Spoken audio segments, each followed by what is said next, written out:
Uh, yeah. So how would you describe going into the spring game, kind of where your defense is at, and understanding what they're supposed to be doing? Yeah, I think we've made considerable strides, since the first practice to, obviously whatever practice number we're on right now. I felt like, the kids are starting to grasp what we're trying to get done. And it's not all about obviously schematic, but just really what the expectations are, how we practice, just, our whole intent, our body language, everything, how we take the field. And I feel like from the first practice to where we are now, I feel like we've made considerable strides. What's been the most difficult part of that adjustment for them? Well, I think anytime, you're putting in a new system, obviously you got a new staff in general, it's a learning curve, but I think to the kids' credit, those guys have been working really hard, to try to give us exactly, what we're asking. And, I don't know I could put my finger on one thing. I just think, change is always difficult, but, again, to the kids' credit, those guys are working very hard at it and they're definitely getting better.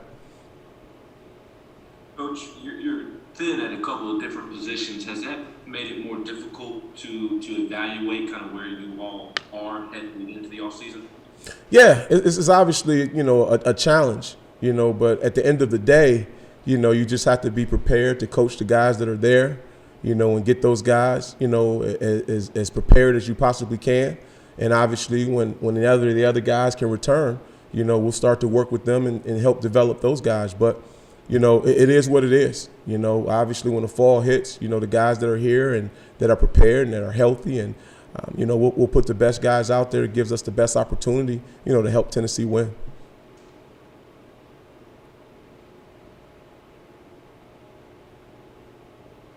Patrick Brown, then Gustavo. Tim, you talked a little bit about how the players have sort of adjusted to you guys. What about you guys as a staff, obviously, with wanting to evaluate this roster and see what kind of personnel you're having? How much more comfortable do you as a coordinator and the rest of the defensive staff feel about what you have learned about the players you've had? Yeah, I think that was the number one goal going into spring, to make sure we, had a pretty good grasp on what we thought our guys' strengths were and obviously, what liabilities they had and trying to, continue to teach and mold and help them with them. But we feel good. We feel like we have a pretty good handle on the guys that have been practicing and exactly what they do well. And, we're working very hard, every practice to put them in the best positions to obviously execute and do their job. Coach, how much do you think your players understood your system, your method of practices throughout those 13 practices? How your evaluation, they understanding what you want to put on the field through all those 13 practices? Yeah, I think like I stated earlier, I think it was a learning curve for those guys and understandable. Again, I've taken over a few programs or different defenses, and it's always the same. It's a learning curve, But at the end of the day, if you have a positive attitude and you're ready to work, which these guys have had, you start to see some of the return on your investment. So I think the guys are picking it up. I think every day, every practice, they've gotten a lot more comfortable with it. And obviously this summer will be extremely valuable. And obviously those fall camp reps that you'll get, and we'll be ready. By the time it's we got a chance to kick this thing off. Eric Kane and Matt Ray. Hey Tim, obviously turnovers is a huge part of the defensive game plan. Always has been, and definitely now. Seeing you guys out there working some turnover circuits while we've been out there. How has the turnover progression in scrimmages and some live 11-on-11 situations been so far from day one of spring to now?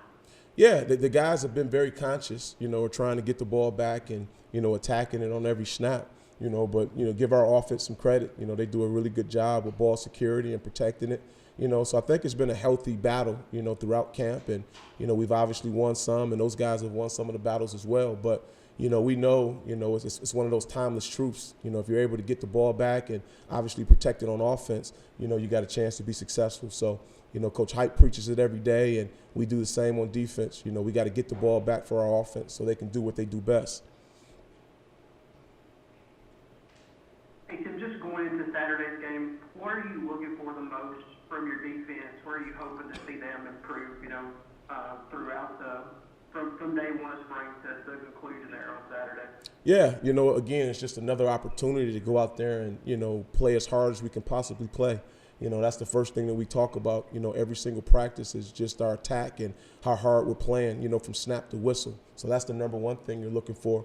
And then obviously you want to execute, obviously what calls we'll have, we want to execute them to the best of our ability.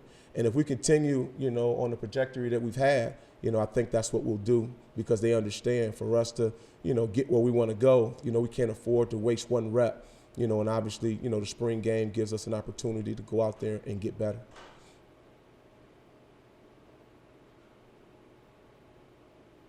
Wes and Patrick.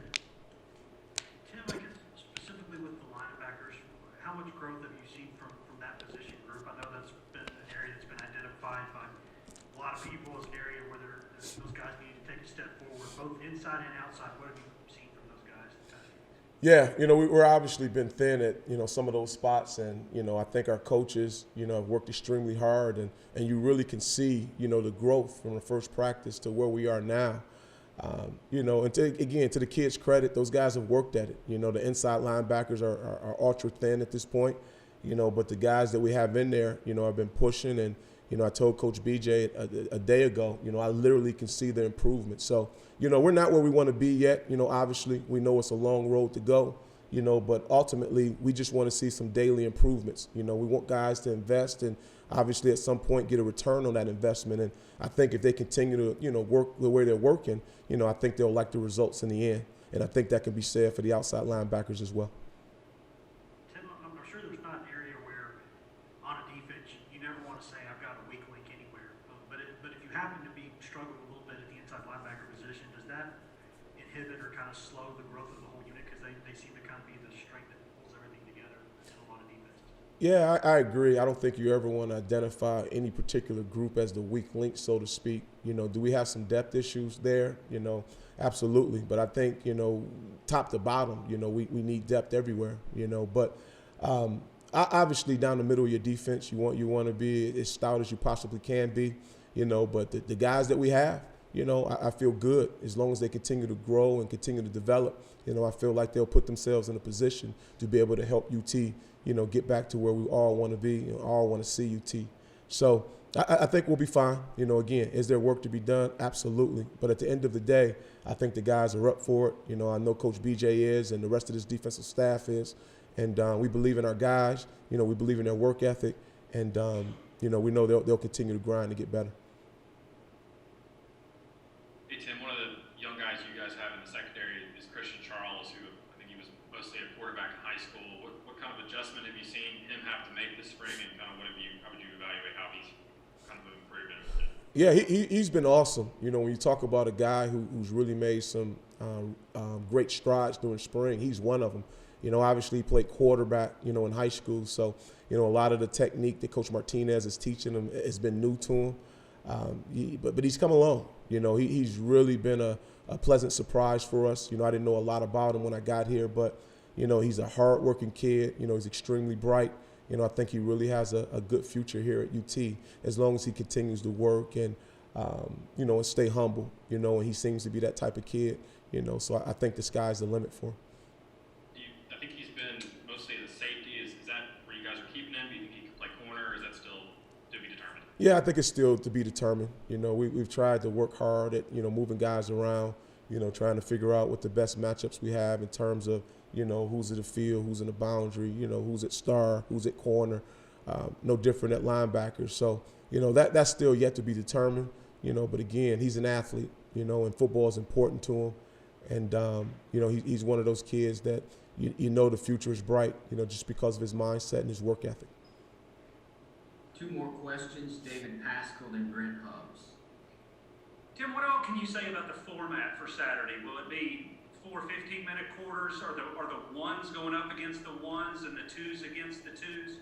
Yeah, I think that's probably a Coach Hype question. I think he can probably. I'm not at liberty really to talk about that. We'll leave that to Coach Hype. Okay, we not getting him this week. That's why I just didn't know. Yeah. David, I'll get it to you. Yep. Okay, and can you just talk about the motivation to this? I know sometimes you've got sometimes they have the winning team get steaks and the losing team sometimes has to eat the beanie weenies. Or are y'all going to do something along those lines? And how important is this to be a motivating game type of thing? Listen, they're all important, man. You know, and that's not coach cliche.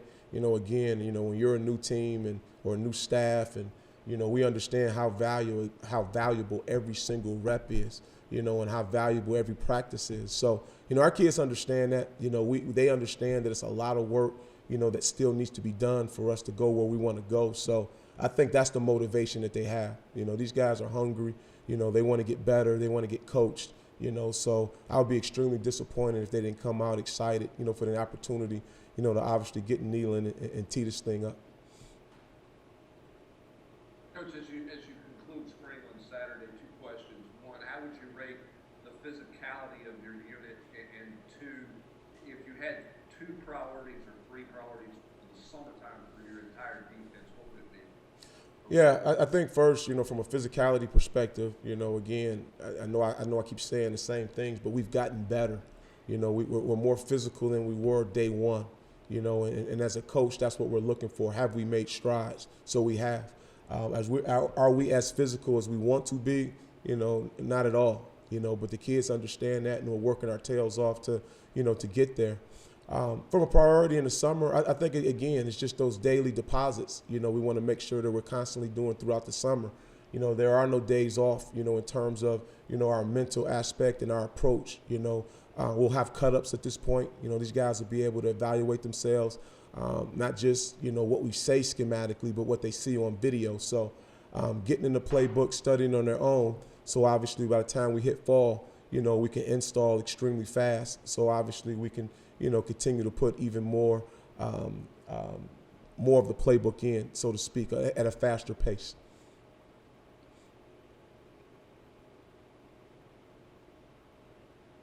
Thanks, Coach, for your time. Okay, thank you guys.